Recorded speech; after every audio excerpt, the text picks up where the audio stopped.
very unfair to us, and even it's horrible in this. In this country to happen like this. Tonight on DC News Now, another hate crime in the district, and police are on the hunt for the man they say is responsible. We'll show you the disturbing details and who the suspect was allegedly targeting. Also, a break in a decades-long cold case. A woman murdered, and now an arrest is made. We are live with the latest details on the suspect who's behind bars tonight. Plus, it was back to school for students in Alexandria, but school leaders still working on a final plan for how to keep students safe. We'll show you who's the classroom concerns and the plan in place. And things are looking up as we go into the night tonight, as all of the rain and the storm activity from earlier, it has pretty much wrapped up. But as we roll ahead into Tuesday, what is our main concern for the start of your morning tomorrow? We'll have a check in your full forecast in just a bit.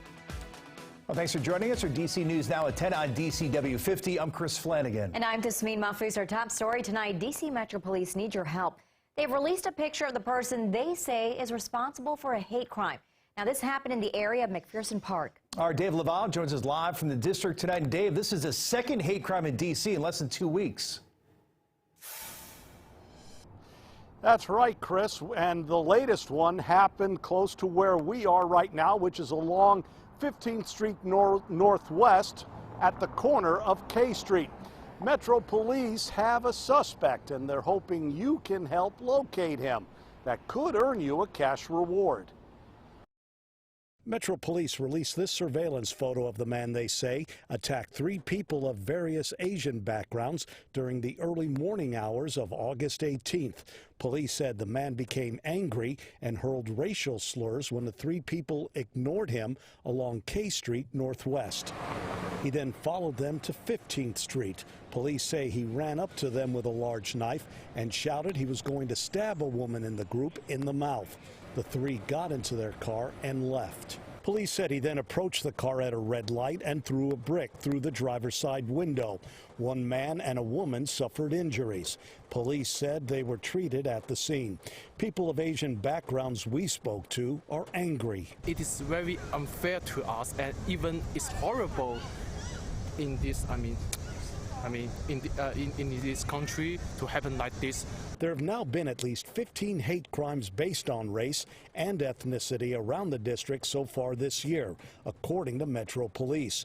That's down dramatically from the 37 during the same time last year. We are Asians, and there is a lot of things happening, so sometimes we don't feel like safe as before. The latest incident took place about 2 blocks from the White House. Some Asian visitors are concerned, but remain positive.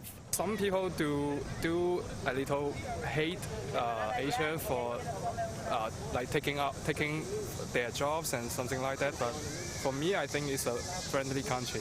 Jim Yang plans to visit D.C. again, despite what happened in Northwest.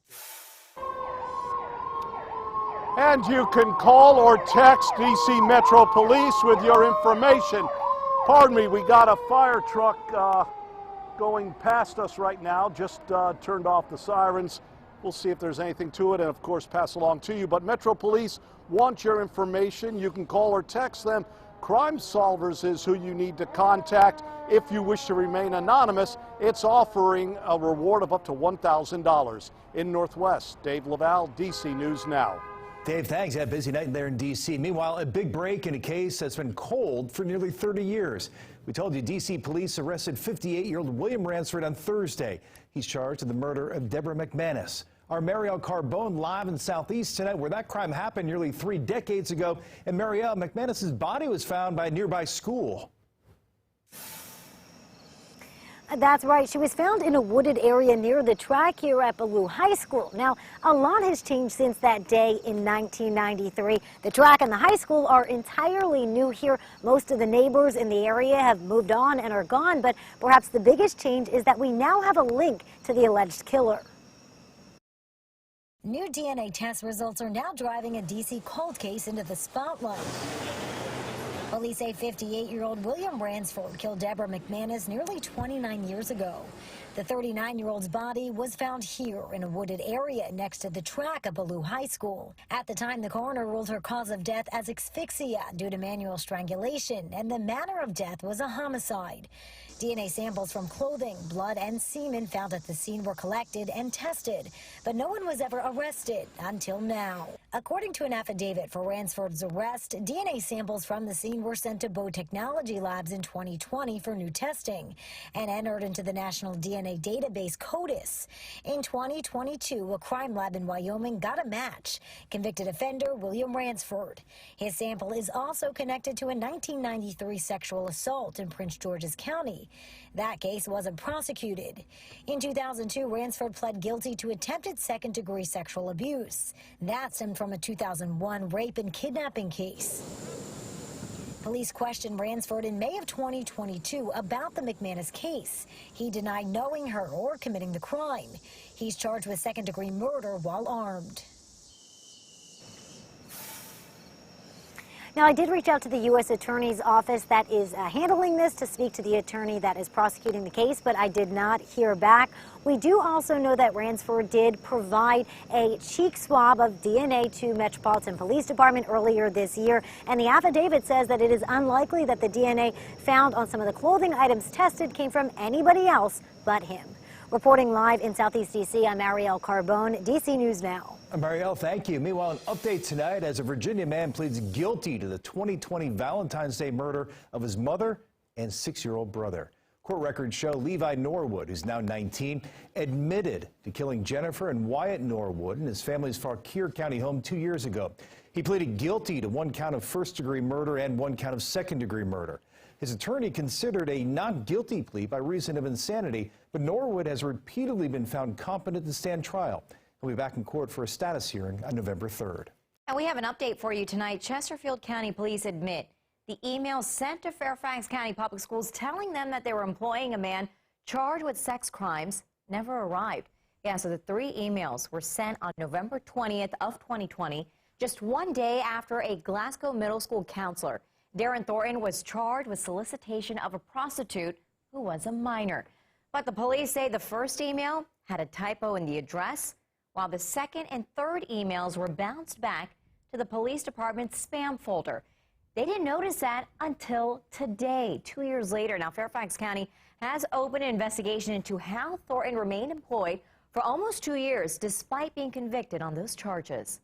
All right, let's get a first check in the forecast. Damon Matson in tonight for Chief Meteorologist Janessa Webb. Yeah, Damon, it's calm and quiet out there right now.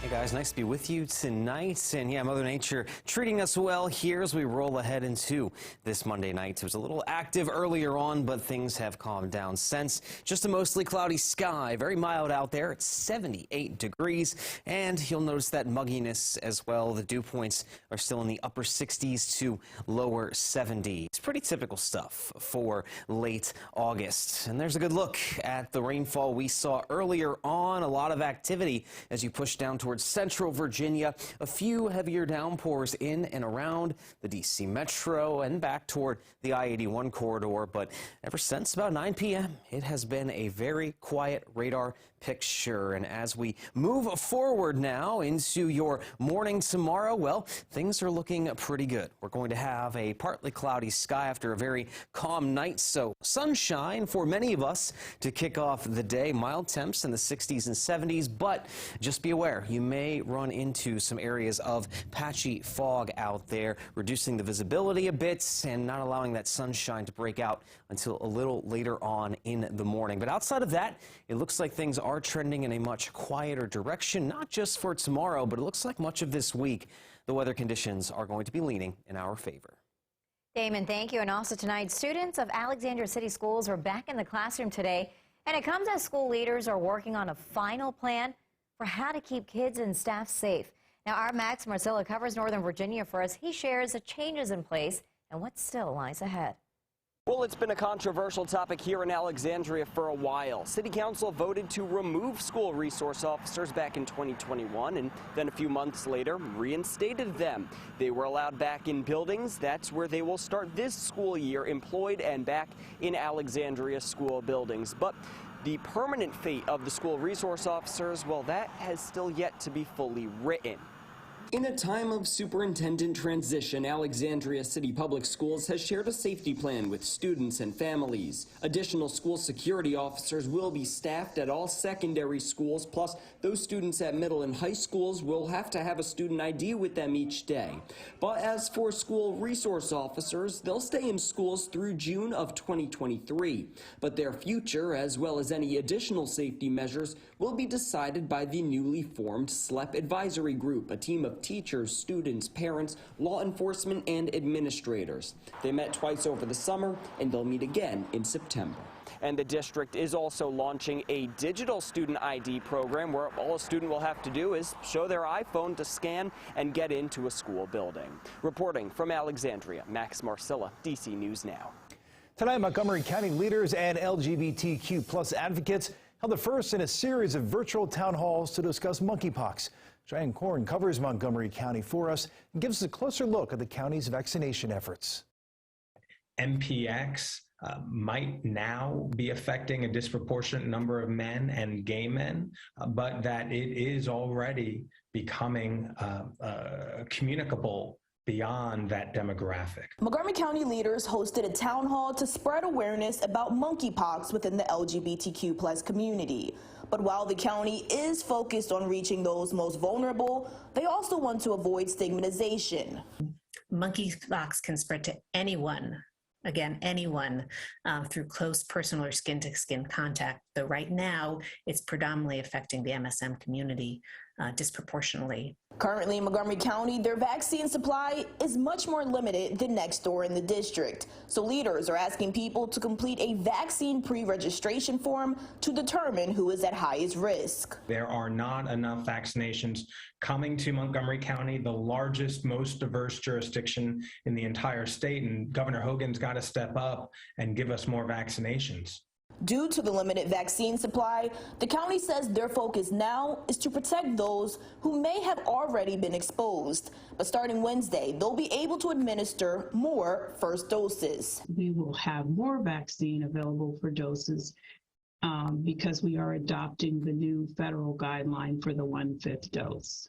Now, even if you do fill out that vaccine pre-registration form and you meet all of the criteria, that doesn't mean you'll get an appointment. The county also says that they are working to gather information for an online database similar to what the district has that breaks down case rates and vaccinations. Reporting in Montgomery County, Maryland, I'm Cheyenne Korn for DC News Now.